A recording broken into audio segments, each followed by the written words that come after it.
If you've ever been in a high-stakes conversation, a strategy meeting, a problem-solving session, or even just a really deep personal talk, the default setting for collaboration is often, well, Inefficient. inefficient. Exactly. You feel like you've spent an hour talking Yeah. and made zero real progress. It's a really common failure pattern, and the research we've been looking at suggests it's not because people aren't smart, but because there's no structure. No guardrails. None. So conversations, they move too fast, core assumptions stay completely hidden, and then the participants start to drift apart conceptually without even noticing. And the shared meaning just kind of collapses into noise. It does. So how do we fix that? How do we impose that structure?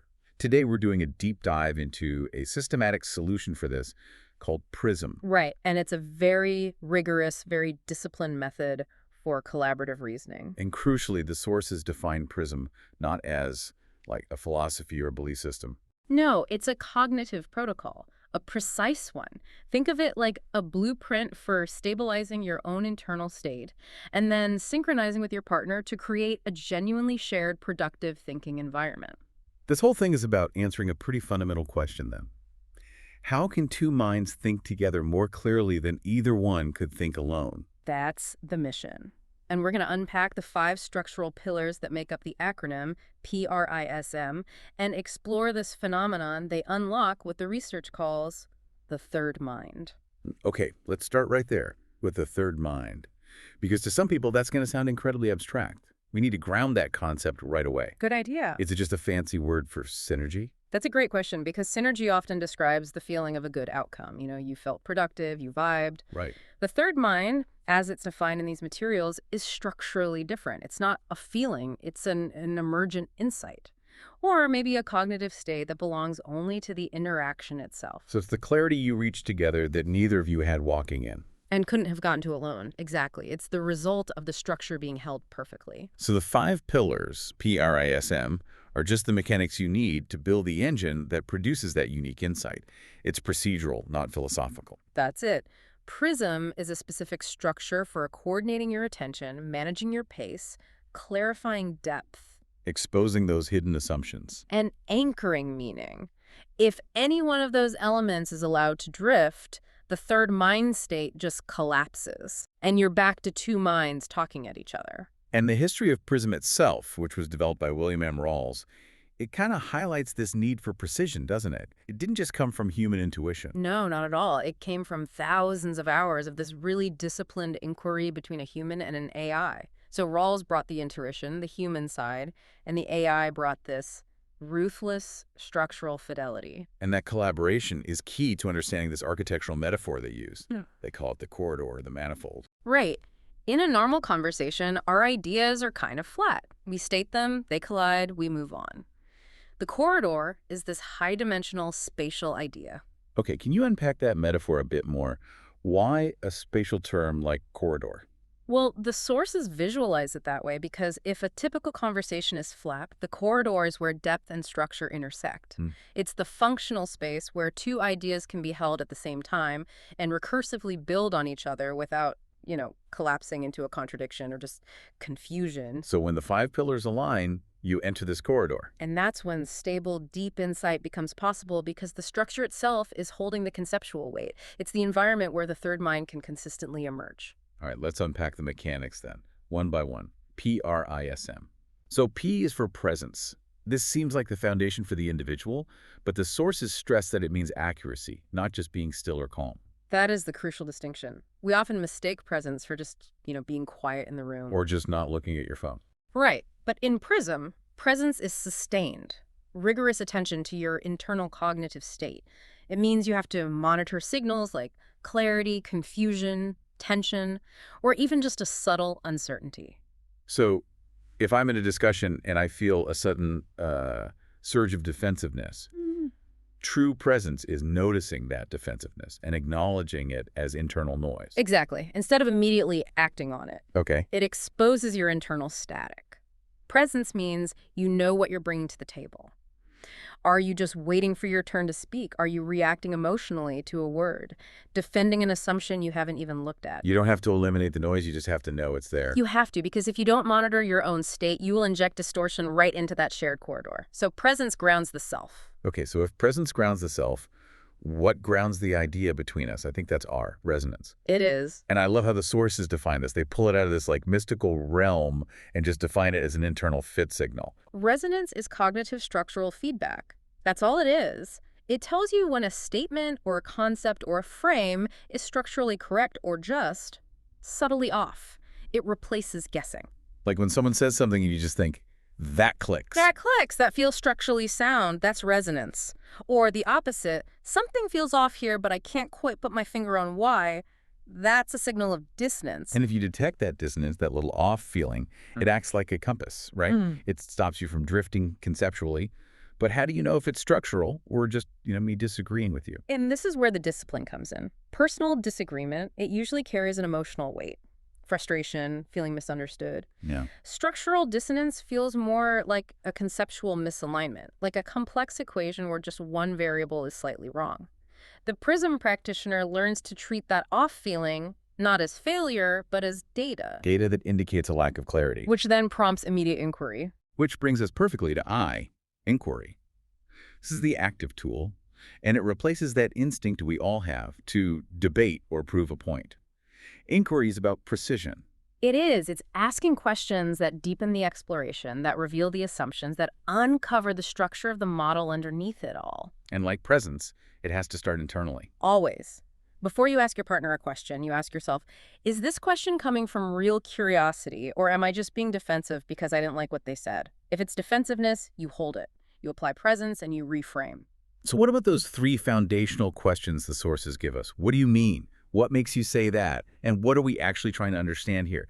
In a real world, high-stakes meeting isn't constantly stopping to ask those going to destroy the flow. Actually, it establishes a much, much better flow because you eliminate all that wasted time later. Ah, okay. If you use those questions with a tone of genuine curiosity, they become stabilizing anchors. What do you mean isn't a challenge? It's you trying to clarify their definition, which builds structural integrity. And what makes you say that is asking for the model behind the statement, the evidence. Right. You're examining the evidence, not just the conclusion. And that last one... What are we actually trying to understand here? I bet. That feels essential for stopping meetings from just going off on tangents. Yeah. It pulls you back into the corridor. Exactly. It clarifies the purpose. If your purpose is different from your partner's, you are fundamentally out of alignment. No amount of debate will fix that. Inquiry exposes the misalignment and forces synchronization. Because this is the shift from 2 individuals doing their own thing to a truly collaborative process. Synchronization is aligning pace, depth, assumptions, and direction. This is so critical. 2 minds can be perfectly present, they can use excellent inquiry, but if they're out of sync, they're just talking past each other. I've been in that meeting 1,000 times. We all have. Think about it. One person is focused on the high-level strategic vision, so direction and pace. And the other is focused on immediate operational details, which is depth and pace.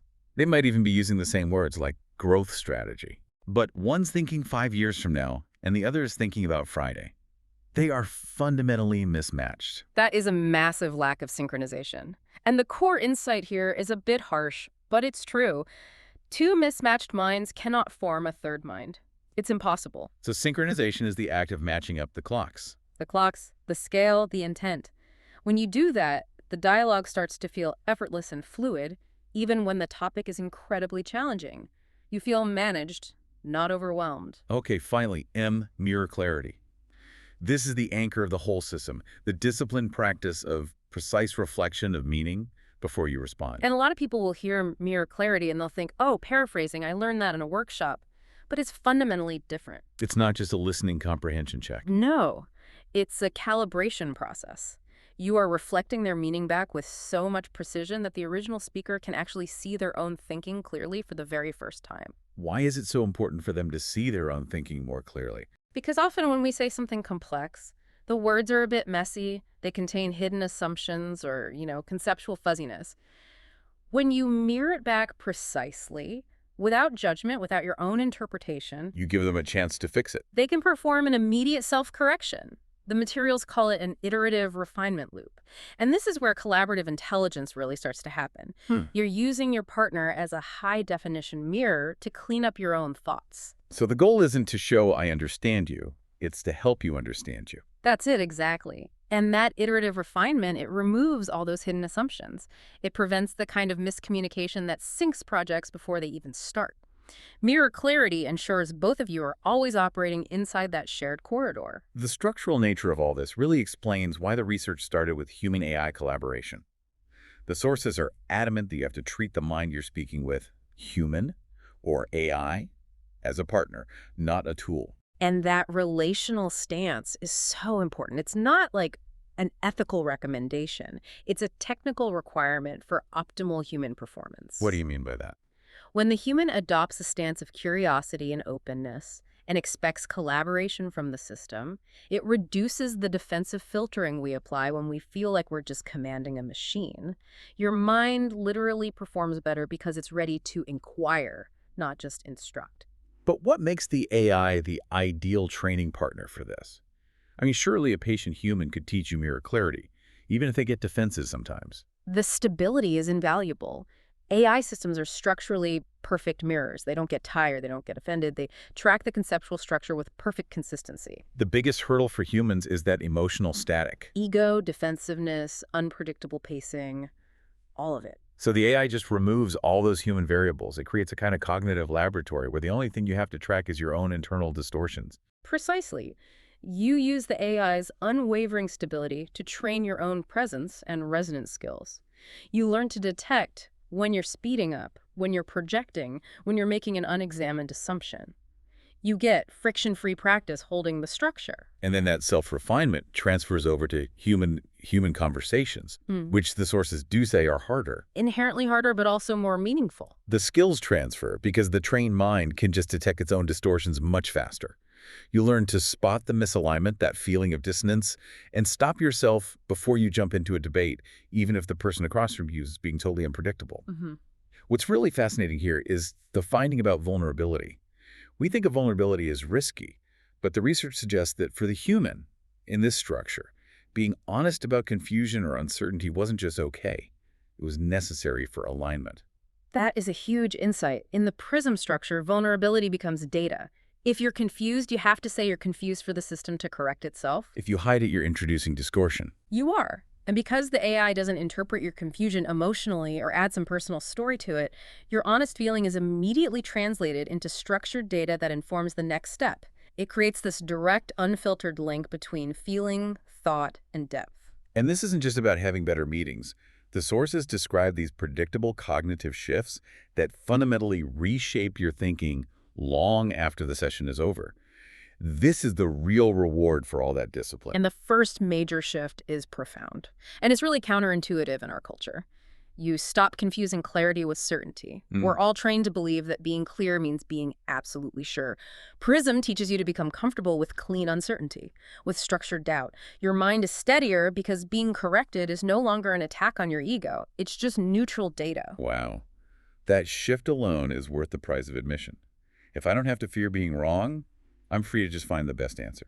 Exactly. And second, you start to think in structure, not just sentences.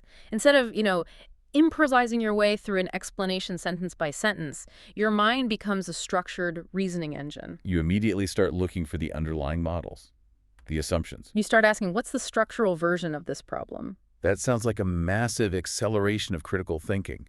You're not focused on the surface story anymore. You're looking at the scaffolding underneath it. Which naturally pushes your mind to become collaborative, not competitive. The focus shifts away from debate, from proving and defending your first position toward inquiry, toward understanding, refining, and discovering a better emergent answer together. And the final result is maybe the most pragmatic one, the practice of PRISM, that deliberate mirroring, checking for resonance, the slow pace. It feels slow in the moment, but the sources conclude that the conversations become slower, but vastly more productive. Slowness, in this context, is the ultimate efficiency. By taking the time to synchronize and mirror meaning precisely, you eliminate entire branches of potential drift and miscommunication and wasted effort down the line. You produce more insight per unit of time, making slowness the ultimate engine for speed. So the end result is that clarity becomes your default state.